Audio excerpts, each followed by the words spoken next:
Good day, sir. I am Chris Medal Tayo po, your nursing aide for today. And today I will going to demonstrate obtaining an electrocardiogram. So, the purpose of this procedure is to identify rhythm disturbances, conduction, abnormalities, and electrolyte imbalance. And it also gives information about the size of the heart's chambers and the position of the heart in the chest, and it aids in diagnosing and monitoring such condition such as MI or myocardial infarction and pericarditis. And lastly, it can monitor the effects of medications and evaluates the function of artificial pacemaker. Then, the equipments and materials needed are ECG machine, ECG strip or paper, electrodes and gel, and 4x4 gauze pad and or cotton balls with alcohol. Then next, for assessment, we need to review the patient's medical record and care of plan for information about the patient need for ECG. Then assess the cardiac status of the client. Then keep the patient away from any objects that may cause electrical interference. Next, inspect the patient's chest area for irritations, breakdown, and excessive hair. For planning,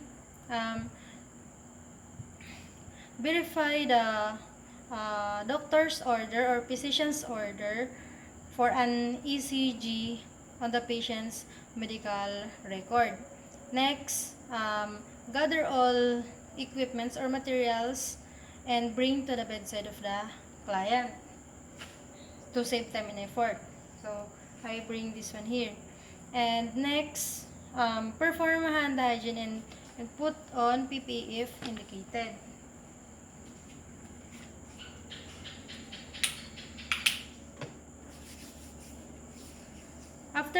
Afterwards, identify the client by asking his or her name, and also check it in hospital bracelet and verify it in the chart of the client. So, good day, sir. May I know your name?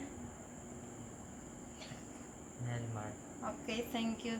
Then, next, after verifying the client's identity, we need to provide privacy by closing the curtain around the bed and close the door if necessary.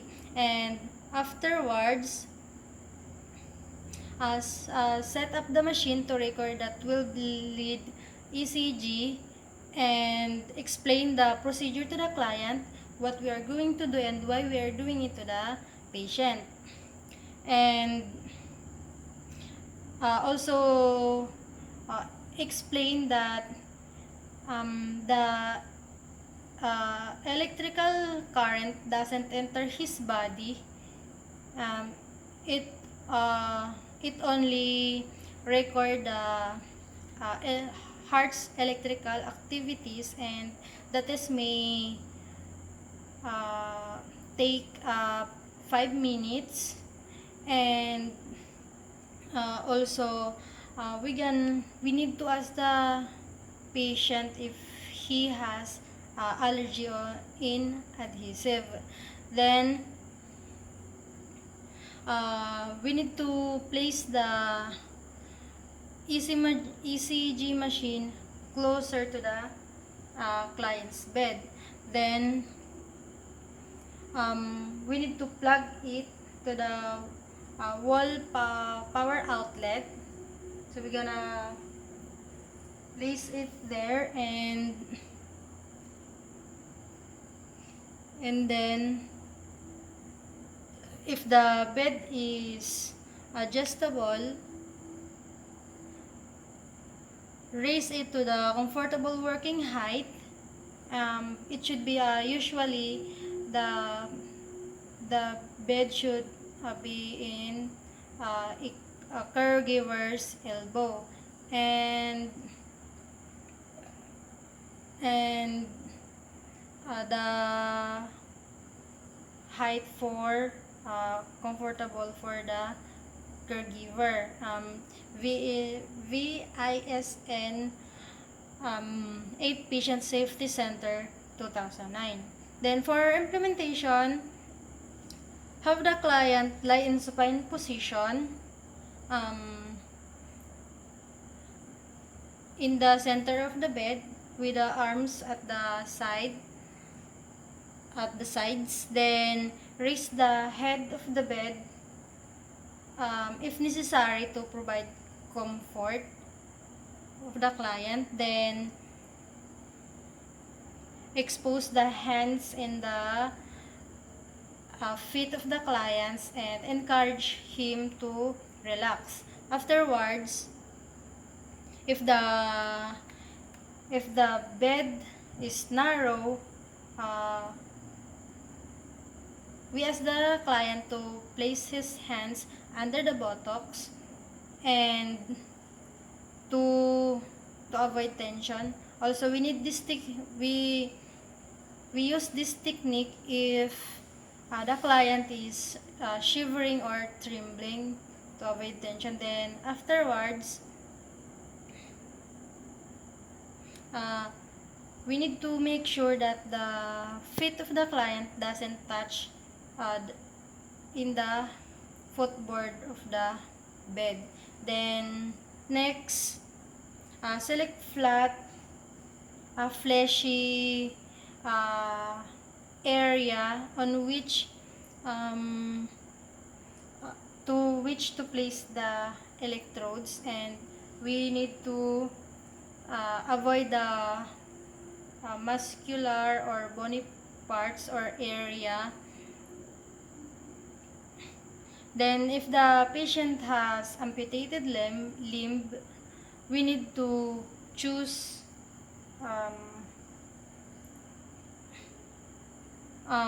site to stamp. Then if the area is excessive hair, we need to clip it, but do not cut or remove the hair. Then we need to clean the excessive oil, the other substance in the skin, use with the use of soap and water. Then dry it completely afterwards. Next, apply the lead electrodes. The tip of each lead wire is lettered in color code with ACE identification. Then the red or RE goes to right arm. Then RL leads to right leg, and green or LL for the left leg. Then yellow or LA to left arm. Then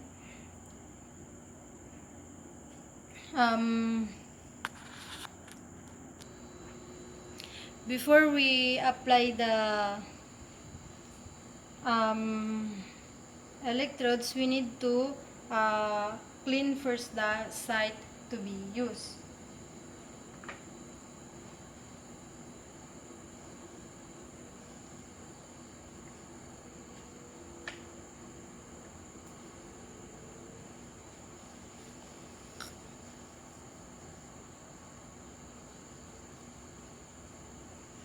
Then allow it to dry. Afterwards,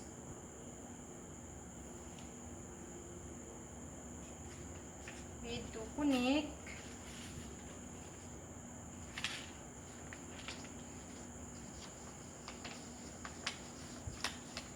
It should be upward.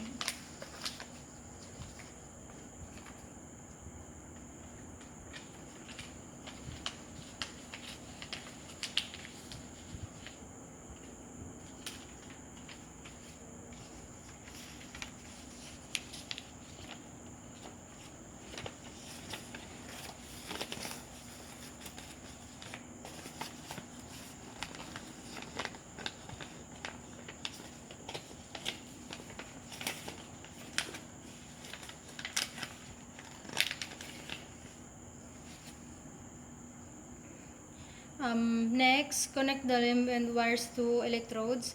Make sure that the metal parts of the electrodes are clean and bright. Then, we need to expose the chest of the client.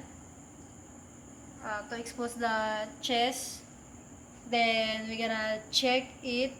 Then, apply the cordial lead electrodes. Then um, the brown or V1 to V6 leads and apply the chest. Then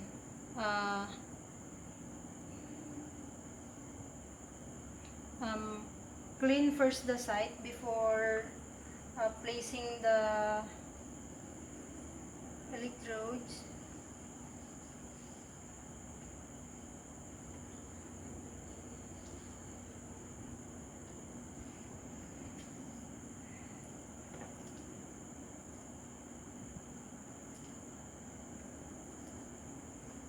So the V1 should be in the fourth intercostal space at right sternal border.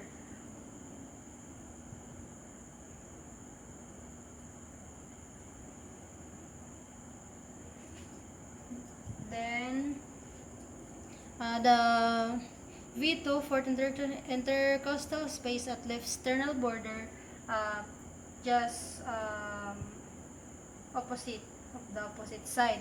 Then next is the V3 halfway between V2 and V4.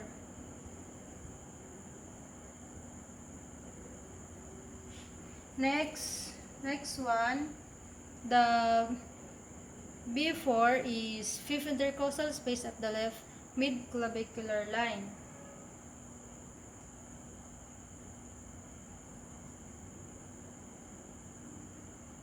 And next, B5 fifth intercostal space at anterior axillary line halfway between the B4 and the B6.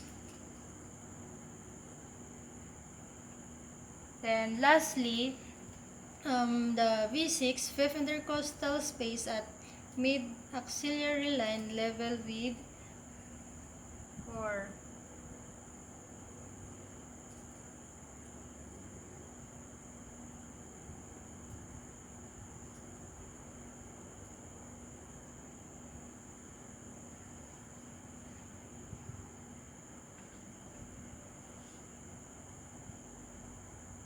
Oh my gosh, natanggal. Afterwards, connect the precordial lead wires to the electrodes. Make sure that the metal parts of the electrodes are clean and bright. Then, afterwards, apply the all leads. That make sure that the paper speed selector is lead to standard 25 meter per second. Then, the machine should be in a full set voltage that we need for the procedure, the ECG. And then, if necessary, enter the appropriate patient identification into the machine. But it's alright if we cannot apply it this one. Then ask the patient to relax and breathe normally. Instruct the patient to lie still while the ECG is recording, and press the auto button. Observe the tracing quality. The machine will record all 12 leads automatically. Then recordings 3 consecutive leads simultaneously. And some machine have a display screen on your preview waveforms. Before the machine records them on paper, adjust waveform if necessary. So it will show the result in the screen of the ECG machine. And if any part of the waveform extend beyond the paper when you record the ECG, adjust the normal standardization to half standardization and repeat. Note this adjustment in the ECG strip, and because this will need to be considered when interpreting the results. Then afterwards, when the machine finishes recording the 12 ECG, remove the electrodes and clean the patient's skin if necessary. Then remove for sticky residue.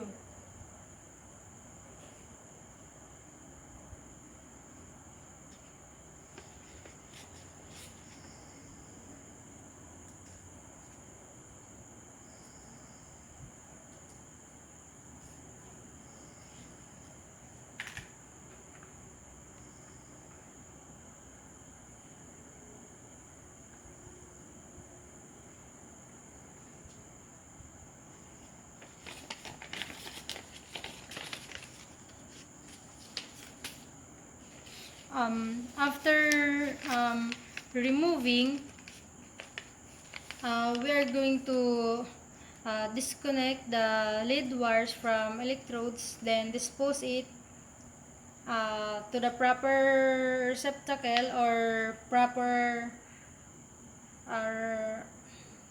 garbage. Then return the patient to comfortable position. Then we gonna place the bed into lower position. Then adjust the head of the bed to comfortable position also. And then clean the ECG machine based on hospital policy or facility policy, if not done electronically from data entered in the machine. Then label the ECG with the patient's name, date and birth, location, date and time of recording, and other relevant information such as symptoms that occurred during the procedure. And then recording given 2007B. Then remove additional PPE if used. Then perform hand hygiene. After performing hand hygiene, for evaluation, note for the quality of the ECG obtained, if it was good, in good quality, or in the standard. Then for documentation, secure the ECG strip to chart. The result, we need to secure it because it was important. We can know if there is something wrong with the patient, or it might have a result for anything regarding the patient's heart, or any illness regarding the heart. And document the name of the patient, the date and time for the ECG obtained. So the name of the client is Nelmar Basco. Then we obtained the ECG this January 4, 2021 at 9 o'clock p.m. That's all. Thank you.